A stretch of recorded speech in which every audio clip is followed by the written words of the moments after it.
पुरस्कार सोहळ्याला येणं काय फिलिंग आहे तुझ्यासाठी? घरी आली असं वाटतंय, कारण सुरुवातच मी महाराष्ट्राचा फेवरेट पण मला आठवतं 2016-17च्या वेळेस मी परफॉर्म केलेलं आणि फार बरं वाटतं, कारण सगळे फ्रेंड्स आहेत माझे इथे आणि सगळ्यांना भेटायला मिळतं, छान छान काम करता येते आणि त्यांना अप्रिशिएट करायला मिळतं. तर आय रिअली लुक फॉरवर्ड.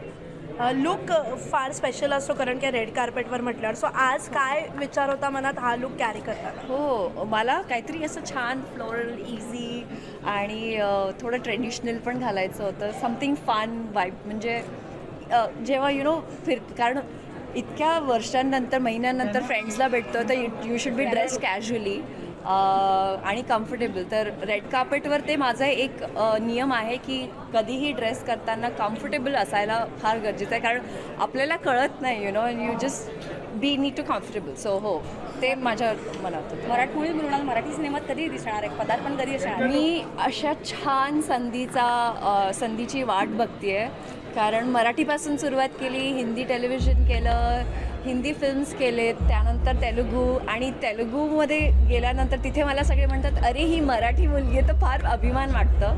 आणि आता तर मी थांबली आहे की छान अशी मराठी संधी मिळेल, मराठी सिनेमात छान संधी मिळेल आणि पुन्हा मी तुम्हाला भेटत राहील छान छान किरदारासाठी, म्हणजे इंटरव्ह्यूजसाठी. आणि I am just waiting. Marathi सिनेसृष्टीत जे नाविन्य आहे त्याच्याविषयी काय मत आहे? सिरीज मराठीतलं कॉन्टेंट बद्दल बरंच बोललं जातं की मराठीतलं कॉन्टेंट मी यू कांट बिलीव्ह, मी हैदराबादमध्ये असताना बाईपण भारी देवा पाहिलं आणि तो आय थिंक 12-13 दिवस होऊन गेलेले फिल्मला रिलीज होऊन.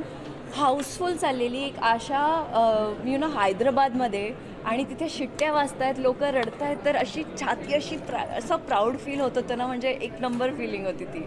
आता मी सुचिताईला भेटली बाहेर आणि रोहिणी मॅमला पण मी सांगितलं की मॅम, मराठी कॉन्टेंट म्हणजे it's the king and the queen of the industry. In case जर तुला मराठीमध्ये जर तुला संधी मिळाली तर तुला कोणासोबत भूमिका करायला आवडेल, कोणत्या हिरोसोबत? मला दिलीप प्रभावळकर सर फार आवडतात आणि त्यांची ॲक्टिंग पण फार आवडते. मला एक संधी मिळालेली ड्युरिंग विटी दांडू, आणि मला त्यांच्याबरोबर काम करायला फार, म्हणजे मला मजा येईल, आवडेल, खूप शिकायला मिळतं त्यांच्याकडे. एखादी अशी गोष्ट जी 2024साठी तुला करायची आहे आणि जो प्लॅन आहे तो या निमित्ताने काय सांगतो? छान स्टोरीजचा हिस्सा बनायचा आहे मला, आणि अशा स्टोरीज जे बरेच लोकांना माहीत नाही आहे त्यांना through our culture, through our stories त्यांच्यापर्यंत पोचायचं आहे.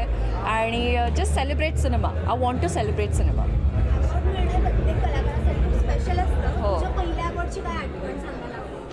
माझ्या आईवडिलांनी माझी आरती केलेली त्यांना इतकं बरं वाटलेलं. फार छान वाटतं जेव्हा तुम्हाला इतकं प्रेम मिळतं. आणि हे जे अवॉर्ड्स असतात ते एक पाऊल पुढे सपोज तुमचं सेटवर जेव्हा एखादी वाईट दिवस असेल, like you not feeling it, तर इट ऑलवेज पुशेस यू की टू परफॉर्म बेटर, आणि ठीक आहे आज मे बी उद्या चांगलं करूया. सो तुमचं प्रेम, हे अवॉर्ड्स आणि लव अँड व्हॅलिडेशन, सगळे म्हणतात की लव आणि व्हॅलिडेशनची गरज नाही, पण असते. तर फार म्हणजे whenever you go back home, जेव्हा तुम्ही ते अवॉर्ड्स बघता, तुम्हाला वाटतं की हो, मी अजून पण छान काम करावं, लोकांपर्यंत पोचावं आणि अशा स्टोरीजचा हिस्सा बनावं जे वर्षानुवर्ष आयुष्यभर अप्रिशिएट केल्या जाते. अभिनयाच्या व्यतिरिक्त काय करायला आवडेल? मला फार काय करायला आवडतं, पॉटरी करायला आवडतं, गाडी चालवायला आवडतं. तर जर ॲक्टर नाही तर मी ड्रायव्हर तर नक्कीच राहिली. थँक्यू.